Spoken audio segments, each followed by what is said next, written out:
Hello and good morning to everyone. दोस्तों, कैसे हैं आप लोग? आज हम लोग 6 दिसंबर से रिलेटेड कुछ इंपॉर्टेंट करंट अफेयर्स को देखेंगे।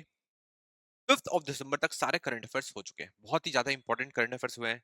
जो भी नए स्टूडेंट हैं जिनको इस इनिशिएटिव के बारे में नहीं पता है, उसको मैं बता दूं।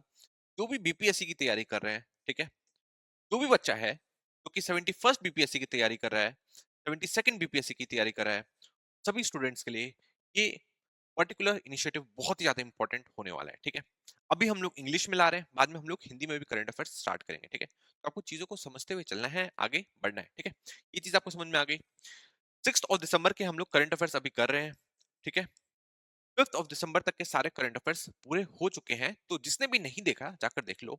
तो करंट को स्टैटिक के साथ मिक्स करके पढ़ते हैं। ठीक है, तो बहुत ही ज्यादा इंपॉर्टेंट क्लासेस होने वाली है। ठीक है, पहली चीज तो ये कंप्लीट हो गई। इसकी पीडीएफ कहां से डाउनलोड करोगे?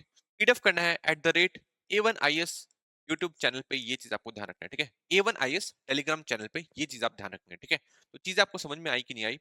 अगर आप बीपीएससी के लिए तैयारी करें तो ऑब्वियसली बहुत ज्यादा इंपॉर्टेंट है ना। साथ में आपकी यूपीएससी की भी तैयारी हो रही है, और अगर किसी भी पीसीएस की तैयारी कर रहे हैं, यूपी पीसीएस हो गया, ठीक है, एमपीएससी हो गया, आरएएस हो गया, ठीक है, उन सारे एग्जाम के लिए ये जो करंट अफेयर्स करा रहा हूँ बहुत ही ज्यादा इंपॉर्टेंट है। ठीक है, इससे बाहर नहीं आने वाला, तो इसको आपको अच्छी तरीके से करते हुए चलना है। ठीक है, स्टार्ट करें एक एक करके। पहला टॉपिक क्या था? पहला टॉपिक था इंडिया हैड लिमिटेड। एक बार देख लेते हैं। India had limited success in capturing China plus one opportunity. किसने कहा है? नीति आयोग ने कहा है। ठीक है, अभी चाइना प्लस वन के आप सोचे होंगे ये किस चीज की लिमिटेड सक्सेस के बारे में बात करें, तो एक बार हम लोग समझ लेते हैं। ठीक है दोस्तों, आप जानते होंगे कि जैसी लास्ट टाइम प्रेसिडेंट ट्रम्प आए थे पावर में, है ना, जब उनका फर्स्ट टर्म था, तो एक तरीके से चाइना और यूएसए के बीच में, ट्रेड वॉर स्टार्ट हो गया था। ये चीज आपको पता होगी। ठीक है, ये पर्टिकुलर वर्ड ट्रेड वॉर बहुत ही ज्यादा इंपॉर्टेंट है ना। हमेशा ये यूएसए और चाइना के बीच में यूज किया जाता है। ठीक है, अब ये जैसे ही ट्रम्प पावर में आए तो ट्रेड वॉर स्टार्ट हो गया, है ना, क्योंकि वो रशिया के तो ठीक ठाक थे। रशिया के वो उतने क्रिटिकल नहीं है प्रेसिडेंट ट्रम्प, बट वो चाइना के बहुत ज्यादा क्रिटिकल है ना। चाइना को वो ज्यादा पसंद नहीं करते, तो एक तरीके से ट्रेड वॉर स्टार्ट हो गया था, है ना। उसी की वजह से एक इंडिया के पास अपॉर्चुनिटी आ गई थी, है ना, क्योंकि जो बहुत सारी कंपनीज है, आपको पता ही होगा, जो भी अभी आप देखते हैं वर्ल्ड में जो बड़ी बड़ी कंपनीज है ना, ज्यादातर यूएसए से ही निकली हुई होती है ना। नहीं तो जो भी बड़ी कंपनीज है, कहीं ना कहीं उसको यूएसए का सपोर्ट तो चाहिए ही होता है फाइनेंस के मामले में। ठीक है, और भी बहुत सारे मामलों में, तो कोई भी जो कंपनी है वो यूएसए से तो पंगा नहीं लेना चाहती, है ना। बचा कौन? चाइना। अब यूएसए और चाइना के बीच में ये जो ट्रेड वॉर स्टार्ट हुआ, उसकी वजह से इन कंपनीज को बहुत ज्यादा अपने आप के ऊपर खतरा लगने लग गया था कि यार इस तरीके से वॉर चलेगा, है ना, इन दोनों के बीच में, तो एक दूसरे के ऊपर ये तो काफी ज्यादा प्रॉब्लम क्रिएट कर सकते हैं ना। उस वजह से तो बहुत सारी बड़ी-बड़ी जो कंपनीज थी, उन्होंने एक स्ट्रेटजी अपनाई जिसको कहा जाता है चाइना प्लस वन स्ट्रेटजी। ये चीज आपको ध्यान रखना है। ठीक है, इस चाइना प्लस वन स्ट्रेटजी के तहत वो क्या कर रहे थे, वो अपना डाइवर्सिफिकेशन कर रहे थे। मतलब अगर हम कोई प्लांट लगाएंगे, जो कि हम सोच रहे थे चाइना में लगाने के लिए, ठीक है, तो अब हम सिर्फ चाइना पे ही डिपेंडेंट नहीं रहेंगे, हम और भी कंट्रीज को एक्सप्लोर करेंगे आसपास की, जहां पे हम लोग अच्छा मुनाफा कमा पाए और एक तरीके से अच्छा व्यापार भी हो सके। ठीक है, तो इस स्ट्रेटजी को ही चाइना प्लस वन स्ट्रेटजी कहा गया था। ठीक है, मतलब इसमें डाइवर्सिफिकेशन की बात हो रही है, कहां से? चाइना से। मतलब चाइना पे अब ज्यादातर कंपनीज हेवली डिपेंडेंट नहीं होना चाहती थी। क्यों? क्योंकि कभी भी ट्रम्प आए या कोई और सरकार आई, ठीक है, ट्रेड वॉर स्टार्ट हो गया, है ना, वो जो सामान बना रहे हैं वो महंगे दामों में अब बिक रहा है यूएस के मार्केट में, तो ये तो काफी प्रॉब्लम क्रिएट कर देता किसके लिए? कंपनीज के लिए। तो इसलिए जो कंपनीज है उन्होंने यह एक तरीके से कदम उठाया था। ठीक है, अगेन अब क्या हुआ? अब फिर से ट्रम्प पावर में आ चुके हैं, ट्रम्प 2.0, है ना, और फिर ट्रम्प ने ऐलान कर दिया है किस चीज का? कि हम लोग फिर से ट्रेड वॉर करने के लिए तैयार हैं। किसके साथ? चाइना के साथ, है ना, क्योंकि उन्होंने आते ही कहा कि हम लोग पूरे वर्ल्ड पे ही पहले तो 10% का टैरिफ लगाएंगे। ठीक है, ये तो पूरे वर्ल्ड के लिए कहा, तो इंडिया को ये ऐसे अलग से तो इम्पैक्ट करने वाला नहीं है, क्योंकि इससे तो सारे इम्पैक्टेड रहेंगे, है ना। फिर हो गया, उन्होंने कहा कि 25% का टैरिफ वो लगाएंगे किसके ऊपर? मेक्सिको के ऊपर और कनाडा के ऊपर, है ना। मेक्सिको और कनाडा के ऊपर उन्होंने बात करी 25% टैरिफ की। और चाइना के लिए क्या कहा? 25% किसके लिए कहा? मेक्सिको और कनाडा के लिए कह दिया, है ना। और चाइना के लिए इन्होंने कहा कि 10% और एडिशनल लगाएंगे किसके ऊपर? चाइना के ऊपर। ठीक है, तो इस वजह से फिर से एक बार ट्रेड वॉर स्टार्ट होने वाली है किसके बीच में? चाइना के बीच में और यूएसए के बीच में, है ना। तो जो कंट्रीज है, जो कंपनीज है, उन्होंने क्या किया? कंपनीज ने फिर से चाइना प्लस वन स्ट्रेटेजी अपना ली है। ये चीज आप ध्यान रखेंगे, चाइना प्लस वन स्ट्रेटेजी के तहत ये पर्टिकुलर वर्ड आपको ध्यान रखना है, ये डीकपलिंग करेंगे किससे? डीकपलिंग स्टार्ट कर देंगे किससे, चाइना से। मतलब अब जो कंपनीज है वो चाइना से दूर होनी स्टार्ट हो जाएगी, ठीक है। अब दूर होगी तो कहीं ना कहीं किसी कंट्री में तो इन्वेस्टमेंट होगी, है ना, कहीं पे भी करे पर कहीं ना कहीं तो इन्वेस्टमेंट करना ही पड़ेगा। तो उसी के तहत बहुत सारी कंट्रीज एक्सप्लोर करी जा रही है ना। सबसे ज्यादा जो इमर्जिंग मार्केट्स है उसको एक्सप्लोर करे जा रहे हैं, और अभी सबसे ज्यादा इमर्जिंग मार्केट कौन है? इंडिया है और साउथ ईस्ट एशियन कंट्रीज है, ये आपको ध्यान रखना है, ठीक है। साउथ ईस्ट एशियन कंट्रीज है। ये मौका हमारे पास ट्रंप के पहले टर्म के दौरान भी था, और अभी फिर से ये मौका हमारे पास आने वाला है। तो उसी के ऊपर यह पूरा आर्टिकल लिखा गया था, ठीक है। अब एक एक करके हम लोग थोड़ा सा चीजों को समझते हैं, ठीक है। इतना आई थिंक आप समझ चुके होंगे, मैंने भूमिका बांध दी है, ठीक है। अब नेक्स्ट देखते हैं, यही चीज है कि China plus one strategy, NITI Aayog का रिपोर्ट आया, उसमें बात कही गई, नीति आयोग का एक रिपोर्ट आया ट्रेड वॉच नाम का, ठीक है। उसमें बात कही गई कि पहले भी चाइना प्लस वन स्ट्रेटेजी अपनाई गई है, किसके द्वारा? कंपनीज के द्वारा, जब ट्रम्प का पहला टर्म था, ठीक है। बट उस चाइना प्लस वन स्ट्रेटेजी से हम लोग को ज्यादा फायदा नहीं हुआ, क्यों? कि हम लोग उस टाइप का एनवायरनमेंट उन कंपनीज को, आने वाली कंपनीज को उतना एनवायरनमेंट प्रोवाइड ही नहीं कर पाए, और उसकी वजह से जो ज्यादातर कंपनीज है वो किस तरफ शिफ्ट हो गई? वो ज्यादातर कंट्रीज थाईलैंड की तरफ शिफ्ट हो गई, ये चीज उन्होंने बात कही है, थाईलैंड की तरफ शिफ्ट हो गई और वियतनाम की तरफ शिफ्ट हो गई, ये बात कही गई है इस रिपोर्ट में, ठीक है। रिपोर्ट का नाम क्या है? रिपोर्ट का नाम है टाइम्स वॉच, ये चीज आपको ध्यान रखना है, ठीक है। रिपोर्ट का नाम क्या ध्यान रखेंगे? Trade watch, sorry, trade watch आप ध्यान रखेंगे, जो नीति आयोग की एक रिपोर्ट निकली थी उसी के साथ, ठीक है। तो समझ में आया कि नहीं आया? मतलब जो चाइना प्लस वन स्ट्रेटेजी अपनाई गई थी कंपनीज के द्वारा, इंडिया को जितना फायदा होने वाला था उतना फायदा नहीं हो सका, क्यों? क्योंकि हम लोग उनको अच्छा एनवायरनमेंट प्रोवाइड नहीं कर पाए, ठीक है। तो अब उसी चीज पे विचार चल रहा है कि अब ट्रम्प 2.0 आ चुका है ना, और फिर से एक तरीके से ट्रेड वॉर स्टार्ट हो चुका है, किसके बीच में? चाइना और यूएसए के बीच में, है ना। अब इंडिया के पास अच्छा मौका है कि एक बढ़िया फायदा उठा पाए, क्योंकि जो बॉल है वो हमारे पाले में है ना। मैंने कल ही के दिन आपको एक बहुत ही इंपॉर्टेंट न्यूज बताई थी, क्या? ध्यान से सुनिए, मैंने क्या न्यूज बताया था आपको? मैंने बताया था कि यूएसए ने कुछ एक्सपोर्ट करने वाले मटेरियल्स पे बैन लगा दिया है, ठीक है। कौन कौन मटेरियल पे? जो कंप्यूटर चिप मेकिंग जो इक्विपमेंट होते हैं, सॉफ्टवेयर होते हैं, है ना, हाई बैंडविड्थ मेमोरी चिप्स, है ना, और सेमीकंडक्टर से रिलेटेड कुछ इंपॉर्टेंट चीजों पे इन्होंने बैन लगा दिया है चाइना में एक्सपोर्ट करने से, है ना। बदले में चाइना ने भी कुछ इंपॉर्टेंट मिनरल्स पे बैन लगाया, क्रिटिकल मिनरल्स पे बैन लगाया, किसके लिए? यूएसए के लिए, ठीक है। ये जो बैन है आपको ध्यान रखना है, ये किसी और कंट्री के लिए नहीं है, ये सिर्फ और सिर्फ यूएसए के लिए, ऐसा मत समझना पूरे वर्ल्ड के लिए है या यूरोप के लिए है या वेस्ट के लिए, नहीं, ये सिर्फ यूएसए के लिए है, आपको ध्यान रखना है। तो चाइना ने भी ये कुछ बैन लगाए, किसके ऊपर? गैलियम के ऊपर, जर्मीनियम के ऊपर और एंटीमोनी के ऊपर, ये चीज आप ध्यान रखेंगे, ठीक है। जर्मीनियम का के बारे में मैंने आपको बताया था कि इसका न्यूक्लियर मटेरियल बनाने में भी काम आता है, ये चीज मैं ऑलरेडी आपको बता चुका हूँ, ठीक है। ये भी कुछ इंपॉर्टेंट चीजों के ऊपर चाइना ने भी बैन लगा दिया, मतलब चाइना ने भी टिक प्रोटेक्ट किया है, ये चीज आप ध्यान रखेंगे, ठीक है। तो इसी तरीके से ये जो ट्रेड वॉर स्टार्ट हुआ, अब हमारे पास एक अच्छा मौका है इसका फायदा उठाने के लिए, ये चीज आपको ध्यान रखनी है। यही बात इसमें कही गई है, रिपोर्ट में कही गई है। रिपोर्ट का नाम है ट्रेड वॉच, ये आप ध्यान रखेंगे। इसकी रिपोर्ट है, ये रिपोर्ट है नीति आयोग की, ये चीज आप ध्यान रखेंगे, ठीक है। तो चीजें समझ में आएगी नहीं आई, यहीं से आप चीजों को उठा के मेंस में भी पुट कर सकते हैं, यहीं से चीजों को उठा के आप प्रीलिम्स में भी पुट कर सकते हैं, ठीक है। चीजें आपको समझ में आई कि नहीं आई? नेक्स्ट देखते हैं हम लोग, नेक्स्ट क्या है। वही सेम बात कही गई है इसमें कि चाइना प्लस वन से हम लोग को ज्यादा बेनिफिट नहीं हुआ। बेनिफिट किसको हुआ? वियतनाम हो गया, थाईलैंड हो गया, इन सारी कंट्रीज को ज्यादा फायदा हो गया। नीति आयोग ने ये बात कही है, ये चीज आपको ध्यान रखनी है, ठीक है। यहीं से एक और चीज इंपॉर्टेंट हो जाती है कि ये नीति आयोग क्या है, ये तो आपको पता ही होगा, है ना। नीति आयोग, इसके बारे में तो ऐसा हो ही नहीं सकता किसी को ना पता हो, है ना। अगर किसी को नहीं पता दैट मीन्स कि उसने पॉलिटी नहीं पढ़ी, है ना। क्योंकि नीति आयोग एक बहुत ही ज्यादा इंपॉर्टेंट बॉडी है, ये चीज आपको ध्यान रखना है, ठीक है। अब मैं इसके एकदम मूल में नहीं जा रहा, मतलब एकदम इसके बेसिक्स में नहीं जा रहा कि नीति आयोग क्या है ना। पर इसके बारे में हम लोग कुछ चीजें डिस्कस कर लेते हैं, है ना। नीति आयोग कब पावर में आई या कब ये एनफोर्स हुई? तो ये एनफोर्स हुई 1 जनवरी 2015 को, आपको पता ही है, ठीक है। 1 जनवरी 2015 को से ये एनफोर्स हुई, ये चीज आपको पता ही, ये एक तरीके से स्टार्ट हो गई, ये चीज आपको पता ही है, ठीक है। इसके जो चेयरमैन होते हैं वो कौन होते हैं? इसके जो चेयरमैन होते हैं, चेयरपर्सन होते हैं, वो कौन होते हैं? चेयरपर्सन कौन होते हैं? प्राइम मिनिस्टर ऑफ इंडिया, ये चीज आपको ध्यान रखना है, प्राइम मिनिस्टर ऑफ इंडिया होते हैं, ठीक है। प्राइम मिनिस्टर ऑफ इंडिया होते हैं, ये चीज आपको ध्यान रखना है।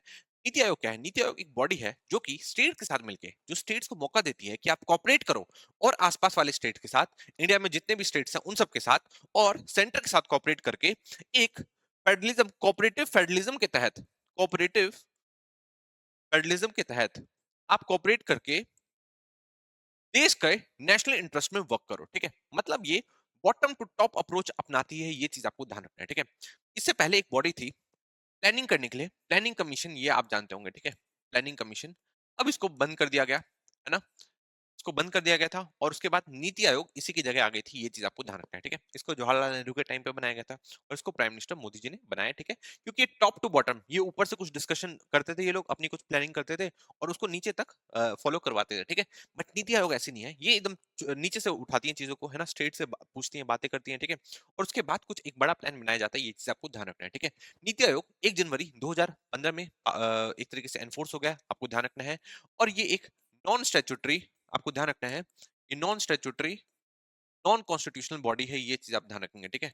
Non statutory non constitutional body है, ये चीज आप ध्यान रखेंगे, ठीक है। तो आपको चीजें क्लियर हुई कि नहीं हुई?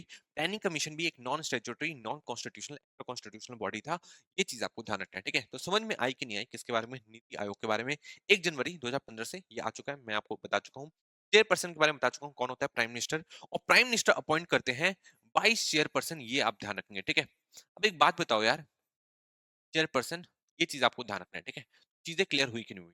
अब बताओ यार कि पीएम ऑफ इंडिया के पास क्या इतना टाइम है कि वो सारी चीजों को हैंडल कर पाए? ऑब्वियसली नहीं कर पाएगा वो, है ना, एज अ चेयरपर्सन। तो उन्होंने वाइस चेयरपर्सन को अपॉइंट कर रखा है, वही पूरा नीति आयोग का फंक्शनिंग देखते रहते हैं, ये चीज आपको ध्यान रखना है, ठीक है। तो चीजें समझ में आई कि नहीं आई?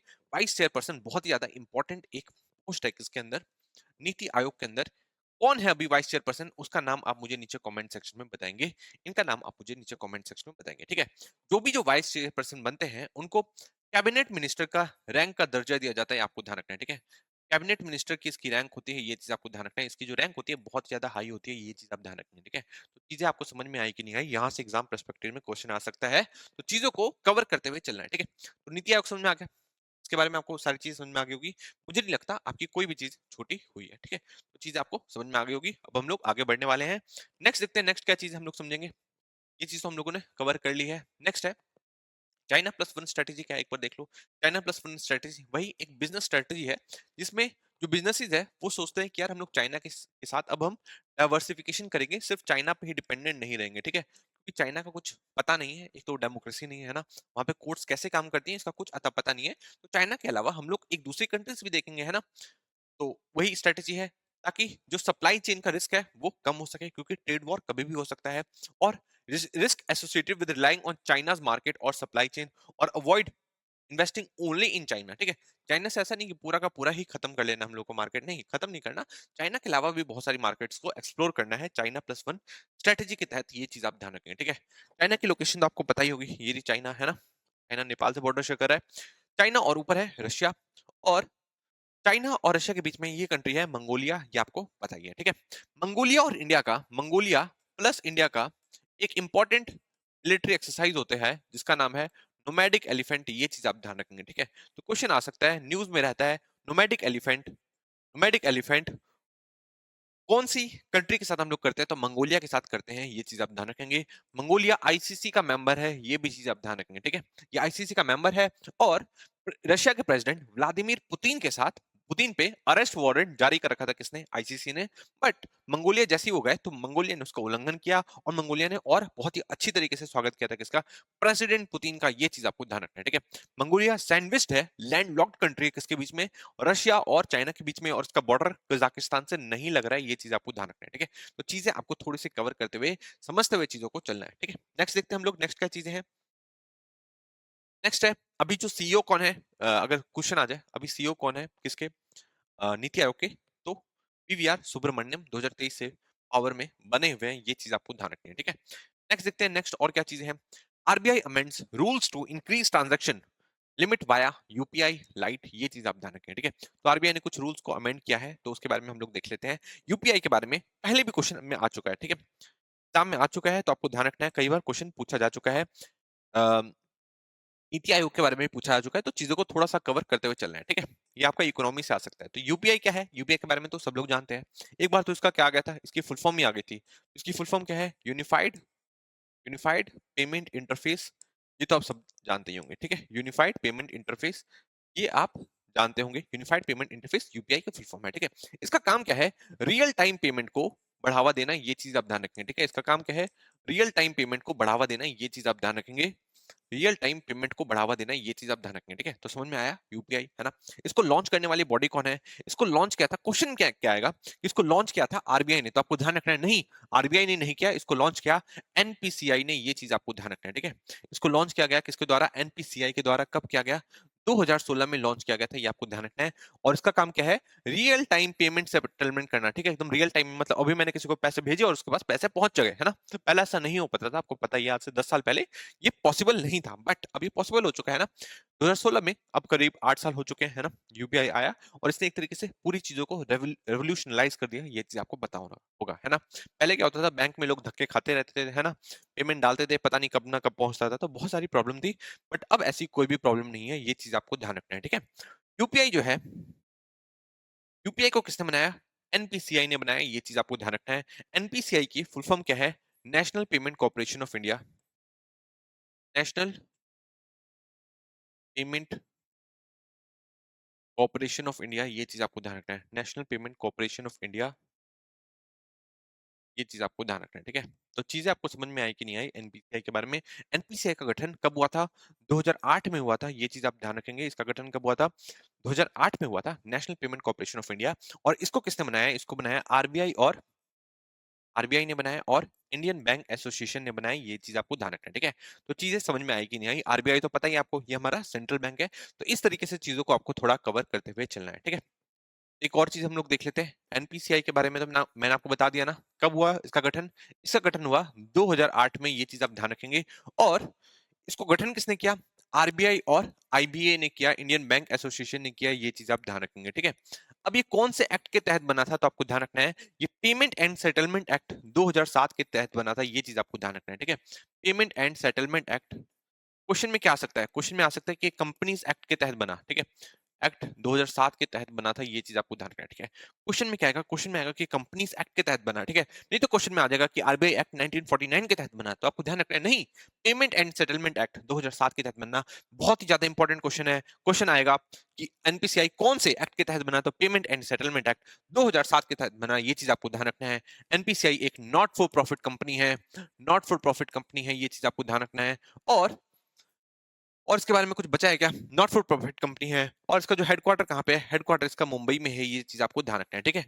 सेबी का हेडक्वार्टर कहाँ पे है, सेबी का हेडक्वार्टर कहाँ पे है, और आरबीआई का हेडक्वार्टर कहाँ पे है, ये आप मुझे नीचे कमेंट सेक्शन में बताएंगे। तो इस तरीके से आपको चीजों को थोड़ा सा कवर करते हुए चलना है, जब चीजें समझ में आएगी, ठीक है। तो चीजें आई थिंक आपको क्लियर हुई कि नहीं हुई। नेक्स्ट देखते हैं हम लोग, नेक्स्ट न्यूज में क्या है।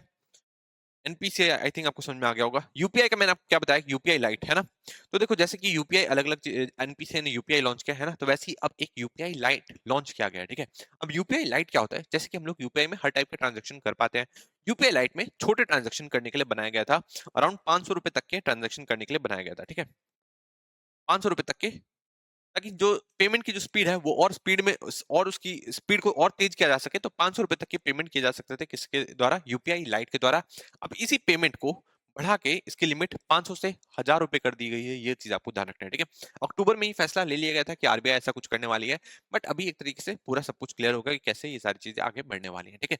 500 से 1000 यूपीआई की लिमिट हो चुकी है, ये यूपीआई लाइट की लिमिट हो चुकी है, ये चीज आपको ध्यान रखना है। और इसी के साथ आप मुझे नीचे कॉमेंट सेक्शन में सर्च करके बताएंगे यूपीआई 123 पे क्या होता है, इसकी सिग्निफिकेंस क्या है। ऑलरेडी ये क्वेश्चन पूछा जा चुका है, ठीक है। तो चीजें आपको समझ में आई कि नहीं आई, जब मैं बोलता हूं कि क्वेश्चन पूछा जा चुका है, दैट मींस कि हो सकता है कि ये किसी क्वेश्चन के नीचे ऑप्शन में हो, है ना। और यही ऑप्शन से अगली बार क्वेश्चन निकलने वाला है, ठीक है। तो इस तरीके से आपको चीजों को थोड़ा कवर करते हुए चलना है। समझ में आया, 500 से 1000 कब हो चुका है, यूपीआई 123 आपको सारी चीजें क्लियर हो चुकी होगी, ठीक है। नेक्स्ट देखते हैं, नेक्स्ट क्या चीजें हैं। यूपीआई लाइट का फायदा क्या होता है, यही है कि improved success rate of UPI transaction. आप देखते हो कई बार यूपीआई ट्रांजैक्शन फंस भी जाता है, तो जो इसका सक्सेस रेट है वो बढ़ गया है। Less infrastructure load on remitter bank CBS, ठीक है। और अनक्लर्डेड पासबुक, जो पासबुक में आप देखते होंगे कि ना बहुत सारे छोटे छोटे आपने पैसे पे कर रखे हैं, तो उसकी वजह से प्रॉब्लम हो जाती है। और single factor authentication for UPI transaction of value less than 500, अब इसको 500 से हटा के 1000 रुपए कर लेना, ठीक है। तो चीजें आपको समझ में आई कि नहीं आई, इस तरीके से आपको चीजों को कवर करते हुए चलना है। नेक्स्ट देखते हैं, नेक्स्ट है Nepal China. Nepal China sign BRI framework paves way for work on project, ठीक है। तो मैंने आपको क्या बताया था, मैंने आपको बताया था, फिर से मैं रिवीजन करवाते रहूंगा, है ना। चीजों को मैं एक दो दिन बाद मतलब लगातार रिपीट करता रहूंगा, ताकि चीजें याद रहे, है ना। ऐसा नहीं कि हम लोग एक बार पढ़ेंगे और फिर भूल जाएंगे, नहीं, भूलना नहीं है, पढ़ते रहना है। चाइना के जो नए प्राइम मिनिस्टर बने उनका नाम क्या है? उनका नाम है केपी शर्मा ओली, ये सबको पता है, ठीक है। हमेशा से क्या देखा जाता था कि हमेशा से जो नेपाल के जो भी पीएम बनते थे वो इंडिया से थे, बट इंडिया के की जगह ये कहाँ गए? ये नेपाल, ये गए चाइना, है ना। ये कम्युनिस्ट पार्टी ऑफ नेपाल से बिलोंग करते हैं, चाइना गए और वहां पे बीआरआई से रिलेटेड भी बात हुई, ये चीज आपको ध्यान रखना है, ठीक है। बीआरआई के बारे में मैंने आपको बता रखा है कि बेल्ट एंड रोड इनिशिएटिव है इसका नाम। बेल्ट एंड रोड इनिशिएटिव है इसका पूरा नाम। और इसका गठन कब हुआ था? इसका गठन हुआ था 2013 में चाइना द्वारा, ये चीज आपको ध्यान रखना है, ठीक है। बीआरआई का मेन काम क्या है कि पूरे वर्ल्ड में ट्रेड करना, एक ट्रेड रूट सेटअप करना, ठीक है। क्या सेटअप करना? ट्रेड रूट सेटअप करना किसका काम है? बीआरआई का काम है, ये चीज आप ध्यान रखेंगे, ठीक है। तो बीआरआई के बारे में मैंने आपको बता दिया था, इंपॉर्टेंट है, इसके 10 साल हो चुके हैं, कब? 2023 में 10 साल हो चुके हैं, तो आपको ध्यान रखना है। इसका काम है ट्रेड रूट एक तरीके से सेटअप करना, ये चीज आप ध्यान रखेंगे। एक तरफ लैंड रूट और एक तरफ सी रूट, है ना। सी रूट से हमारा जो south Asian east Asian countries connected हो जाती है, और उसके लैंड रूट से यूरोप वाला जो रीजन है वो पूरा कनेक्टेड हो जाता है। अभी हाल फिलहाल में ही इटली ने ज्वाइन कर रखा था किसे? बीआरआई को, उसे छोड़ दिया है, ये चीज आपको ध्यान रखना है, ठीक है। बीआरआई का एक इंपॉर्टेंट प्रोजेक्ट इसका नाम है सी पैक, है ना, चाइना पाकिस्तान इकोनॉमिक कॉरिडोर। ये बीआरआई का ही पार्ट है ना। ये कहाँ से गुजरता है? पीओके से होकर गुजरता है, इसलिए इंडिया इसको अपोज करता है। और इसलिए जो इंडिया है बीआरआई को भी अपोज करता है। क्यों? क्योंकि एक तो दूसरी कंट्रीज को, एक तो हमारी कंट्री का सोवरेनिटी के लिए खतरा है ना।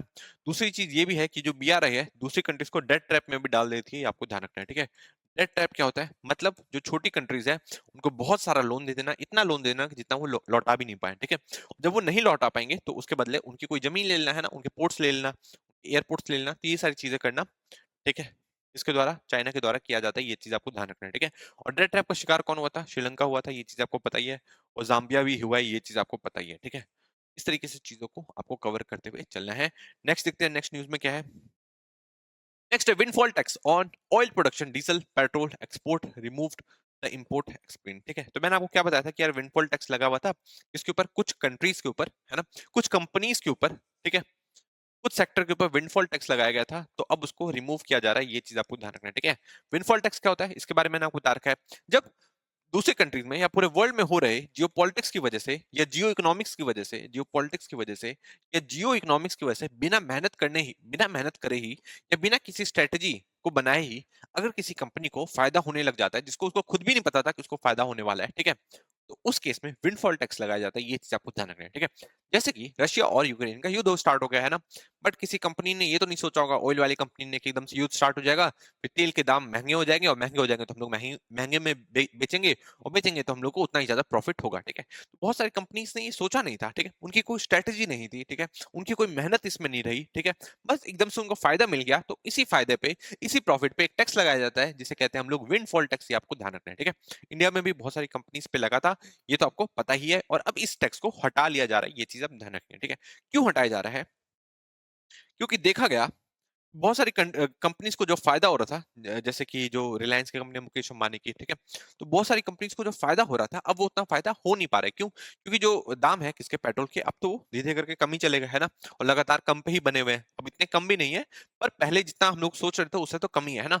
तो जितना फायदा होना चाहिए था तो उतना प्रॉफिट नहीं हुआ, और जब प्रॉफिट नहीं हुआ तो उस पर आप क्या ही टैक्स लगाओगे, ठीक है। तो आप समझ रहे हो, तो मतलब जो टैक्स है, टैक्स में जो अमाउंट आ रहा है वो बहुत ज्यादा कम आ रहा है, ना के बराबर आ रहा है, इसलिए हम लोग ने विंडफॉल टैक्स हटाने की बात करी है। ये चीज आपको ध्यान रखना है, किसके ऊपर? क्रूड ऑयल के ऊपर, और इसके एक्सपोर्ट ऑफ डीजल, पेट्रोल, इन सब चीजों के ऊपर, और एविएशन टरबाइन फ्यूल के भी एक्सपोर्ट पे हम लोग विंडफॉल टैक्स हटा चुके हैं। ये चीज आपको ध्यान रखना है, ठीक है।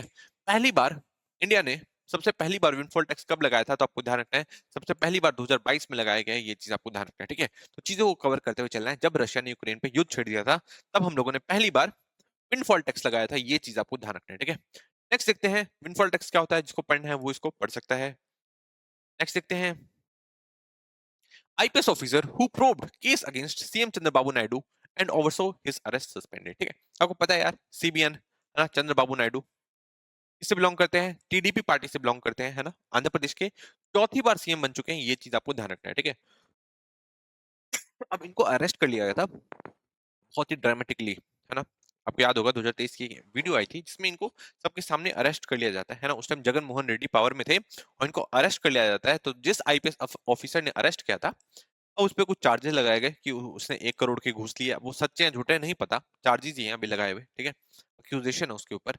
और अब चंद्रबाबू नायडू ने, ठीक है, इनकी सरकार आई, तो इन्होंने अब उनको सस्पेंड कर दिया है, ये चीज आपको ध्यान रखना है, ठीक है। तो इस तरीके से आपको चीजों को थोड़ा सा कवर करते हुए चलोगे। नेक्स्ट देखते हैं हम लोग, नेक्स्ट क्या है। Refugees from Sudan civil war reel under acute hunger and malnutrition, ठीक है। तो सुदान में तो सिविल वॉर चल रहा है, सबको ही पता है ना। तो उसकी वजह से काफी ज्यादा न्यूट्रिशनल प्रॉब्लम हो रही है, माल न्यूट्रिशन की प्रॉब्लम है। अभी अभी हाल फिलहाल में ही यूएसए ने एक तरीके से प्रॉमिस किया कि वो $1 बिलियन देगा किसको, अफ्रीका को, ठीक है। ताकि जो डिस्प्लेस्ड लोग हैं, ये जो माल न्यूट्रिशन से सहन करने वाले जो लोग हैं, उनको कुछ फायदा हो सके। तो $1 बिलियन का वादा किसने किया है, यूएसए ने किया है, ये चीज आप ध्यान रखेंगे। एक और चीज इंपॉर्टेंट आपको ध्यान रखनी है, साउथ सुदान की लोकेशन, ठीक है। ये साउथ सुदान है, ये है सुदान, ठीक है। इसमें लैंडलॉक्ड कौन सा है, आपको ध्यान रखना है। साउथ सुदान एक लैंडलॉक्ड कंट्री है, ये चीज आपको ध्यान रखना है, ठीक है। ये फैक्ट यार बहुत ज्यादा लोग ध्यान नहीं देते, इंपॉर्टेंट फैक्ट है। साउथ सुदान एक लैंडलॉक कंट्री है। आपके एग्जाम में आ जाएगा, साउथ सुदान हमेशा न्यूज में रहता है, सुदान न्यूज में रहता है। पूछेगा क्या, चार ऑप्शंस होंगे, उसमें से एक कंट्री साउथ सुदान होगी, और पूछ लेगा लैंड लॉक कंट्री कौन सी है, तो आपको ध्यान रखना है साउथ सुदान एक लैंड लॉक्ड कंट्री है, ये चीज आप ध्यान रखेंगे, ठीक है। सुदान का ही कैपिटल क्या है, खार्तूम इसका कैपिटल है, और यहीं से नाइल रिवर होके गुजरती है, ये चीज आपको पता ही होगी। नाइल रिवर यहीं से होके गुजरती है, ये चीज आपको पता ही होगी, ठीक है। ये छोटा सा जो एरिया आपको दिख रहा है, ये क्या है, ये इसका अबे एरिया है। इसका नाम क्या है, अबे, ABEYIE ऐसे करके आप देख लेना इसकी स्पेलिंग, ठीक है। ये जो एरिया है, यहाँ पे यूनाइटेड के पीस कीपिंग फोर्स UNPKF के जवान, UNPKF United peace keeping force के जवान को अभी हाल फिलहाल में तैनाती दी गई थी, ये चीज आपको ध्यान रखना है, ठीक है। इस यूनाइटेड पीस कीपिंग फोर्स में पूरे वर्ल्ड से जवान है ना, सबसे ज्यादा जो ग्लोबल साउथ की जो कंट्रीज हैं, है ना, उनके जवान है इसमें, है ना। और उसमें भी इस एरिया में, इस पर्टिकुलर एरिया में आपको ध्यान रखना है, यहाँ पे इंडियन वुमेन सोल्जर्स को, वुमेन सोल्जर्स को यहाँ पे भेजा गया है, ये आपको ध्यान रखना है, ठीक है। यहाँ पे इंडियन वुमेन सोल्जर्स इस एरिया में, अबे एरिया में, जो कि सुदान और साउथ सुदान के बीच में एक कंफ्लिक्ट वाला एरिया है, यहाँ पे इनको लगाया गया है काम पे, ये चीज आपको ध्यान रखना है, ठीक है। तो चीज आपको समझ में आई कि नहीं आई, यहाँ पे इनको रखा गया है, और ये यहाँ का पीस एंड सिक्योरिटी देख रही है, आपको ध्यान रखना है, ठीक है। United nation peace keeping force में सबसे ज्यादा जो सोल्जर्स आते हैं वो कहाँ से आते हैं, ग्लोबल साउथ से आते हैं, ये आपको ध्यान रखना है। इंडिया में, तो इंडिया चौथे नंबर पे सबसे ज्यादा कंट्रीब्यूशन करता है किसमें, United nation peace keeping force में। और United nation peace keeping force में सबसे ज्यादा अगर कोई करता है तो वो कौन है, वो नेपाल है, ये चीज आपको ध्यान रखना है, ठीक है। चीजें आपको कवर हुई कि नहीं हुई, इस तरीके से आपको चीजों को थोड़ा सा कवर करते हुए चलना है, यहीं से क्वेश्चन निकलेगा और आपको उसको सॉल्व करते हुए आगे बढ़ना है। नेक्स्ट देखते हैं, नेक्स्ट न्यूज में क्या है। नेक्स्ट न्यूज में क्या है देखेंगे हम लोग। नेक्स्ट है, second major Myanmar rebel group calls for talks with junta, ठीक है। अभी जनता क्या है यार, जनता क्या पीपल है क्या, नहीं, पीपल नहीं है, ये आर्मी को कहा जाता है, कहाँ पे, म्यांमार में, ये चीज आपको ध्यान रखना है, ठीक है। और इसी के जो चीफ है, आर्मी चीफ, उनका नाम क्या है, आर्मी चीफ का नाम होगा मिन ओंग हिलैंग, ये चीज आप ध्यान रखेंगे, ठीक है।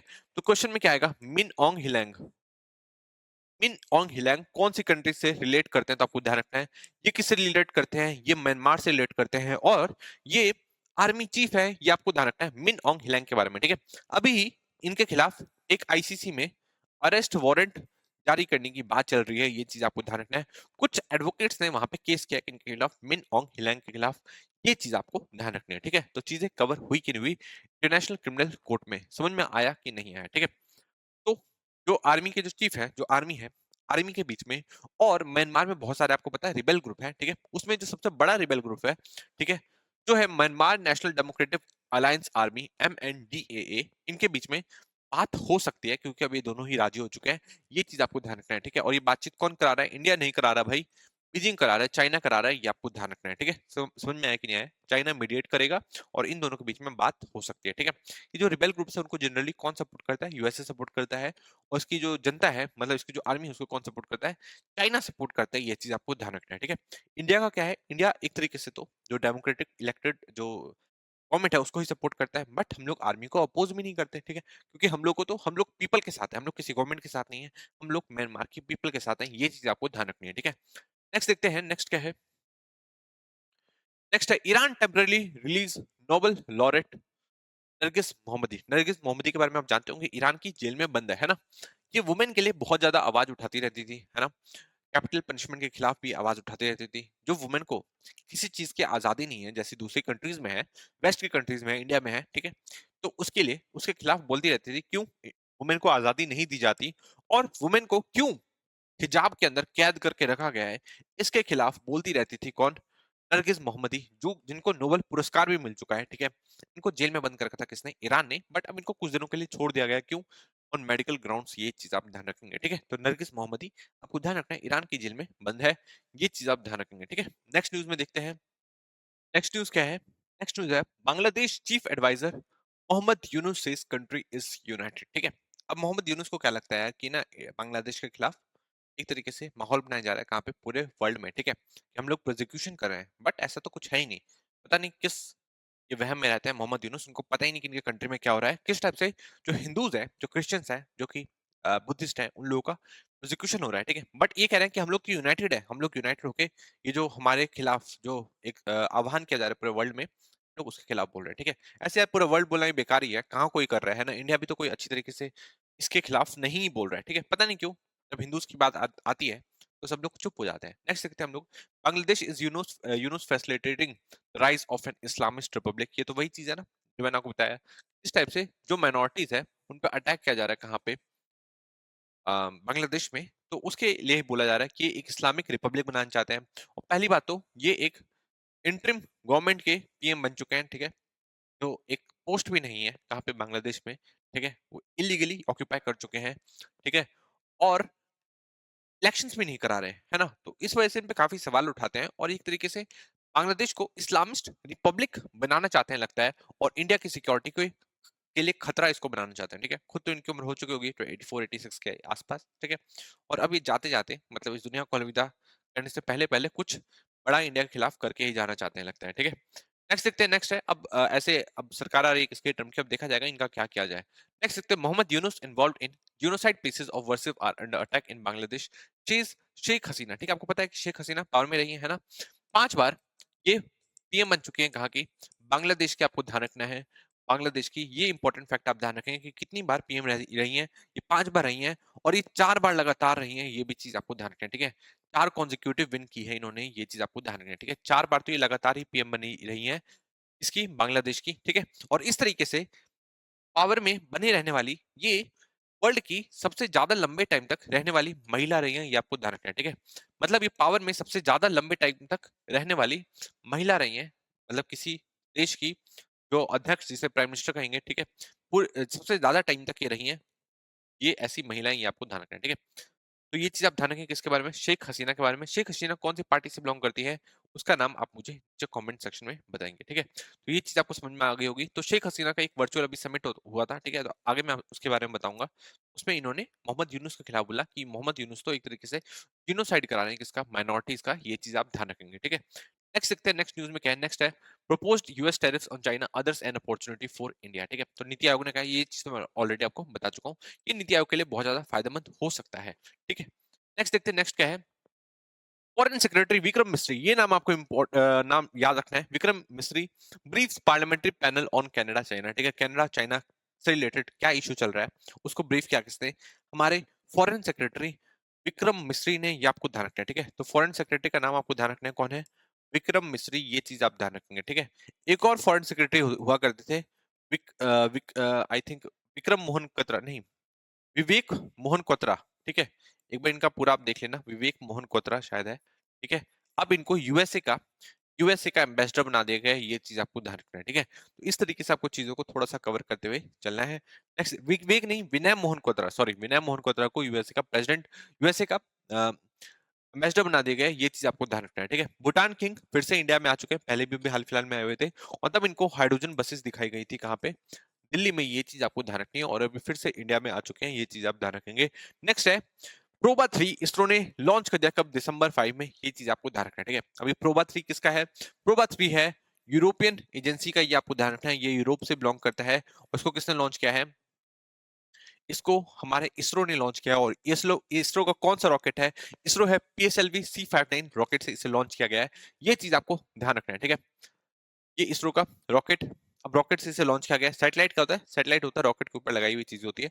सैटेलाइट हवा में एक तरीके से, मतलब एटमॉस्फेयर में, फिर वो घूमता रहता है अर्थ के आसपास और चीजों को देखता रहता है, ठीक है? अर्थ के आसपास या जहां पे भी उसको जाना है अपने ऑर्बिट में, ठीक है? प्रोबा 3 का काम क्या है? प्रोबा 3 का काम है तो सन को ऑब्जर्व करना, ठीक है? और सन का जो आउटर मोस्ट लेयर है, कोरोना की स्टडी करना, किसका काम है? प्रोबा 3 का काम है, ये चीज आपको ध्यान रखना है, ठीक है? तो इंपॉर्टेंट फैक्ट है, ये चीज आप ध्यान रखेंगे। कौन लॉन्च करने वाला है? इंडिया की जो एजेंसी है इसरो, उसने लॉन्च किया है, ये चीज़ आपको ध्यान रखना है, ठीक है? अगर क्वेश्चन में आएगा अगर क्वेश्चन में आएगा कि अभी रिसेंटली रिसेंटली एक 3D प्रिंटेड इंजन कौन सी कंपनी ने बनाया था, ठीक है? या 3D प्रिंटेड इंजन का नाम बताओ, जो कि एक स्पेसक्राफ्ट में यूज करने वाली 3D प्रिंटेड इंजन का नाम बताओ, तो उसका नाम है अग्निलेट। ये चीज आपको ध्यान रखना है, ठीक है? अग्निलेट है उस इंजन का नाम, और इसको किसने बनाया था? अग्निकुल कॉस्मोस ने बनाया था। ये चीज आप ध्यान रखेंगे, अग्निकुल कॉस्मोस ने बनाया था ये 3D प्रिंटेड इंजन। ये चीज आप ध्यान रखेंगे, और ये वर्ल्ड की पहली 3D प्रिंटेड इंजन है। ये चीज आप ध्यान रखेंगे, ठीक है? पूरे वर्ल्ड में कहीं पे भी 3D printed engine even USA में भी नहीं बनाई गई है, इंडिया में पहली बार बनाया गया था। ये चीज आपको ध्यान रखना है। Assam government bans public consumption of beef, ठीक है? तो ये तो यार बहुत बड़ी आइकॉनिक चीज हुई, है ना? कांग्रेस की गवर्नमेंट ने अभी इलेक्शंस के दौरान, ठीक है, एक तरीके से आरोप लगा दिए थे किसके ऊपर? आसाम गवर्नमेंट के ऊपर, है ना? कि आसाम गवर्नमेंट क्या कर रही है कि इलेक्शंस के टाइम पे बीफ को बेचती है, ठीक है? अब इन्होंने क्या किया? अब इन्होंने गुस्से में बीफ को ही बैन कर दिया, ठीक है? तो बीफ बैन हो चुका है कहाँ पे? आसाम में। ये चीज आपको ध्यान रखना है, ठीक है? बीफ क्या होता है? गाय का मीट। ऐसे इंडिया में वैसे भैंस के मीट को भी बीफ ही कहते हैं। ये चीज आप ध्यान रखेंगे, पर यहाँ पे गाय के मीट की बात हो रही है, ठीक है? नेक्स्ट देखते हैं, Bollywood actor music bands to add colour to spiritual traditions, ठीक है? रेंडिशंस, ठीक है? कहाँ पे? महाकुंभ मेला लगा हुआ है ना, लग रहा है। कब महाकुंभ मेला लगने वाला है? कब? जनवरी में। ये चीज तो आपको पता ही है, जनवरी 2025 में लगने वाला है, ठीक है? तो यूपी के एक नया डिस्ट्रिक्ट बना दिया गया है, महाकुंभ मेला डिस्ट्रिक्ट, ठीक है? ताकि जो महाकुंभ मेला लगने वाला है उसको अच्छी तरीके से एडमिनिस्टर किया जा सके, है ना? तो वहां पे अब क्या होगा? बॉलीवुड एक्टर्स भी आएंगे, है ना? तो उसमें पार्टिसिपेट भी करेंगे, नाच गाना होगा, और प्लस भक्ति भी होगी, ठीक है? तो मतलब दोनों का मिश्रण देखा जाएगा। ये चीज आप ध्यान रखेंगे, ठीक है? नेक्स्ट न्यूज में क्या है? नेक्स्ट देखते हैं, director of Gujarat hospital held in post angioplasty death case. इसको हम लोग बाद में कवर करेंगे, ऐसी छोटी मोटी न्यूज है। तेजस्वी तेजस्वी यादव, ठीक है, आरजेडी के, promise 200 units of free electricity if voted to power, ठीक है? अभी तो इलेक्शंस आने वाले हैं, तो उसमें इन्होंने वादा किया है कि 200 यूनिट फ्री इलेक्ट्रिसिटी देंगे। ये चीज किसने वादा किया है? तेजस्वी यादव ने वादा किया है। ये चीज आप ध्यान रखेंगे, ठीक है? नेक्स्ट न्यूज में देखते हैं, नेक्स्ट क्या है? Hindu monks in Bengal Bengal threaten more protest and boycott over attacking Bangladesh, ठीक है? बांग्लादेश की गवर्नमेंट लगातार मॉन्क्स जो है, इस्कॉन के जो मॉन्क्स हैं, ठीक है, उनको अरेस्ट करिए। कौन का गठन कब हुआ था? 1963 में हुआ था, आपको पता ही है। कहाँ पे हुआ था? न्यूयॉर्क में हुआ था। ये चीज आपको पता ही है, ठीक है? समझ में आया? पर इस्कॉन का जो हेडक्वार्टर पूछा जाए तो इस्कॉन का हेडक्वार्टर कहाँ पे है? वेस्ट बंगाल में है। वेस्ट बंगाल में कहाँ पे है? ये आप मुझे नीचे कमेंट सेक्शन में बताएंगे, ठीक है? तो आपको पता है कि इस्कॉन के बहुत सारे मॉन्क्स को अरेस्ट कर लिया गया था, किसके द्वारा? बांग्लादेश के द्वारा, ठीक है? तो अब इन्होंने कहा कि अ, हिंदू के जो मॉन्क्स हैं, ठीक है, अब वो और मतलब पुरजोर तरीके से विरोध करेंगे, किसका? गवर्नमेंट का और बांग्लादेश का, ठीक है? और उनकी चीजों को बॉयकॉट करेंगे। ये चीज आप ध्यान रखेंगे, ठीक है? नेक्स्ट न्यूज में क्या है? In first public appearance Hasina accuses Yunus of genocide persecuting minorities, ठीक है? तो अब न्यूयॉर्क में क्या हो रहा था? इनका एक वर्चुअल समिट हुआ, समिट नहीं कहेंगे, वर्चुअल कॉन्फ्रेंस लिया, मतलब वर्चुअल एक तरीके से लोगों को आह्वान दिया, किसने? शेख हसीना ने, जो कि 5 बार प्राइम मिनिस्टर रह चुके हैं कहाँ की? बांग्लादेश की। उन्होंने मोहम्मद यूनुस पे आरोप लगाया कि कैसे मोहम्मद यूनुस एक तरीके से मारने की कोशिश कर रहे हैं लोगों को, ठीक है? जिनोसाइड करवा रहे हैं, किसका? माइनॉरिटीज का। ये चीज आप ध्यान रखें, ठीक है? इन्होंने बहुत सारे माइनॉरिटीज की बात की, इसमें पर्टिकुलरली इन्होंने हिंदूज की बात की, ठीक है, क्रिश्चियंस की बात की, और बुद्धिस्ट की बात की, कि कैसे उनको मारा जा रहा है कहाँ पे? बांग्लादेश में, और ये सबके सामने ही हो रहा है, ठीक है? समझ में आया? नेक्स्ट देखते हैं, नेक्स्ट न्यूज में क्या है? नेक्स्ट है South Korea opposition parties move to impeach president over sudden declaration of martial law, ठीक है? मैंने आपको बता दिया था कि हाल फिलहाल में ही मार्शल लॉ लगा दिया गया था, किसकी तरफ से? साउथ कोरिया में, ठीक है? साउथ कोरिया जो कि डेमोक्रेसी इंडेक्स में इंडिया से भी ऊपर है माना जाता है, अकॉर्डिंग टू सम रिपोर्ट्स, ठीक है, सो कॉल्ड रिपोर्ट्स, ठीक है? देखा गया कि वहां पे एकदम से मार्शल लॉ लगा दिया गया है ना, मतलब पूरी आर्मी एक तरीके से रोड पे उतर गई, और उन्होंने पार्लियामेंटेरियंस को भगा भगा के मारा, ठीक है? बट जैसे तैसे करके पार्लियामेंटेरियंस पार्लियामेंट में पहुंचे, और उन्होंने एक तरीके से मोशन पास किया कि हम लोग इस मार्शल लॉ को रिजेक्ट करते हैं, और इसी के तहत जो वहां के प्रेसिडेंट है उनको मार्शल लॉ हटाना पड़ा, ठीक है? तो उनके प्रेसिडेंट का नाम आपके एग्जाम में आ सकता है, उनके प्रेसिडेंट का नाम आपको ध्यान रखना है। प्रेसिडेंट का नाम है ऊन सूक योल, ठीक है? अब इनको इम्पीचमेंट करने की बात करी जा रही है, ठीक है? तो अब ये जो मार्शल लॉ लगाया गया था, ये मार्शल लॉ हटाने में किसका हाथ है? इनके जो पार्टीज के लोग हैं, इन्होंने भी साथ दिया था मार्शल लॉ हटाने में। बट अब जब इनको इम्पीच करने की बात करी जा रही है, तो जो इनके पार्टी के जो लोग हैं, वो इस मोशन के अगेंस्ट में खड़े होने वाले हैं, ठीक है? तो अब ऐसा कुछ मोशन आएगा जिसमें इनको इम्पीच करने की बात करी जाएगी। नेक्स्ट है, India votes in favour of UNGA resolution on Palestine calling for end of Israel occupation. आपको पता है कि हम लोग का क्या पॉइंट ऑफ व्यू है? हम लोग का पॉइंट ऑफ व्यू है कि हम लोग टू स्टेट सॉल्यूशन में बिलीव करते हैं, ठीक है? जो इज़राइल है, इज़राइल चाहता है कि वो अकेले रहे, ठीक है? फ़िलिस्तीन चाहता है कि वो अकेले रहे, बट हम बोल रहे हैं नहीं, हम दोनों साथ में रह सकते हैं और हम लोग टू स्टेट सॉल्यूशन में बिलीव करते हैं, ठीक है? तो उसको ही सपोर्ट किया किसने? एक रेज़ोल्यूशन पास किया गया था कि जो इज़राइल है, उसको फ़िलिस्तीन वाला एरिया खाली करना पड़ेगा, तो इंडिया ने उसका सपोर्ट किया, ठीक है? कुछ कंट्रीज़ ने नहीं किया था, इंक्लूडिंग यूएसए ने, बट इंडिया ने किया है और उसके साथ-साथ 157 अलग कंट्रीज़ ने भी किया है, ठीक है? और कुछ कंट्रीज़ हैं, जैसे कि कैमरून, ज़ैक, Ecuador, Georgia, Paraguay, Ukraine and Uruguay, इन्होंने तो एब्सटेन किया और ये जो कुछ कंट्रीज़ हैं, ठीक है? इन्होंने एक तरीके से इसके अगेंस्ट में वोट किया है, ये आपको ध्यान रखना है, ठीक है? तो चीज़ें कवर हुई कि नहीं हुई। इसी के साथ हम आज के लेक्चर को समाप्त करेंगे। लास्ट एक और चीज़ सुन के जाओ कि महाराष्ट्र के नए सीएम बनने वाले हैं कौन? देवेंद्र फडणवीस, ठीक है? बता दिया था मैंने आपको कि महाराष्ट्र में इनकी जीत हो चुकी है और आई थिंक 288 सीट थे ना, एक बार देख लेना 288 थे कि 284 थे, 288 सीट थे किसके? महाराष्ट्र लेजिस्लेटिव असेंबली में, है ना? और वहाँ पे कौन जीत चुका है? महायुति जीत चुकी है और बीजेपी की तरफ से अब बनेंगे देवेंद्र फडणवीस, वहाँ के नए सीएम और ये हैं कौन? ये एकनाथ शिंदे हैं, ठीक है? इसी के साथ आज की वीडियो को समाप्त करते हैं। वीडियो अच्छी लगी तो आप नीचे कमेंट सेक्शन में बताएँगे। Thank you so much for your cooperation.